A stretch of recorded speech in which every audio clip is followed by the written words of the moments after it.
बातमी येते नवी मुंबईतून। नवी मुंबईतल्या कोंबडभुजे इथं चोर समजून पोलिसांनाच मारहाण झाल्याचा प्रकार घडलाय। यात 7 पोलीस जखमी झाले असून 2 पोलीस कर्मचारी गंभीर जखमी झालेत।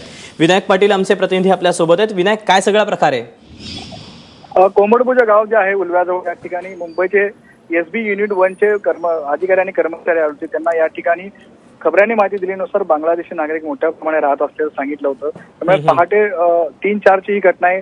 या ठिकाणी सर्च ऑपरेशन करण्यासाठी पोलीस आला असता तिथले कोंबडभुजे गावातील जे लोक आहेत त्यांना चोर समजून त्यांना बेदम मारहाण केलेली आहे। यावेळेस पोलीस अधिकारी कर्मचाऱ्यांना आपला आयकार सुद्धा त्यांना दाखवला। आपण पोलीस अधिकारी असल्याचं त्यांच्याकडून सांगण्यात येतं, मात्र याकडे कुठल्याही प्रकारचं गावकऱ्यांनी लक्ष दिलं नाहीये। जवळजवळ 500-700 गावकऱ्यांचा जमाव होता आणि या जमावाने आहे ते जे अधिकारी आहेत 7 लोक आहेत, त्याच्यामध्ये एक महिला कर्मचारी सुद्धा आहे। त्यांना बेदम मारहाण केलेली आहे। काट्याने आणि बांबूने त्यांना मारहाण केले। याच्यामध्ये 2 पोलीस आहेत ते जखमी झालेले आहेत। त्यांना एमजेएम हॉस्पिटल वाशी या ठिकाणी ऍडमिट करण्यात आलेले आहेत।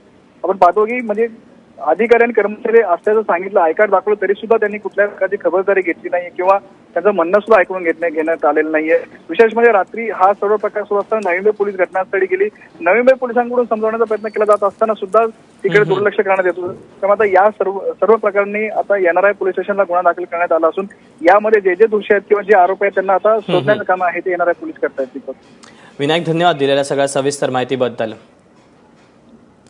आणि या सगळ्याबद्दल कोंबडभुजे गावातल्या सरपंचांनी काय माहिती दिली पाहूया। काय माहिती का, आज 5 ते 6 महिन्यापूर्वीपासून गावामध्ये चोऱ्यांचा प्रकार चालू आहे। त्याच्यामुळे तुझं उलव्या आपले तरगरला पण चोरी झालेली आहे, कोंबडभुजामध्ये झालेली आहे, मोयामध्ये पण चोरी झाली। 4 गावामध्ये चोऱ्यांचा प्रकार चालू आहे। त्यामुळे लोकांमध्ये दहशत झालेली आहे। काय चोऱ्यात अशा जातीने लोक रात्रभर जागतात आणि त्या जागण्या कारणानं जरी ही लोक आली गावामध्ये तो तुमच्या पोलिसांचा किंवा 2 पोलीस तुमचे पोलीस स्टेशनमधून घेऊन यायला पाहिजे। काय दुसऱ्याच्या हद्दीमध्ये यायचं तर उद्या सरपंच आहे, पोलीस पाटील आहे, यांना ते विचारलं पाहिजे ना, मला तुमच्यावर असं जायचं आहे म्हणून।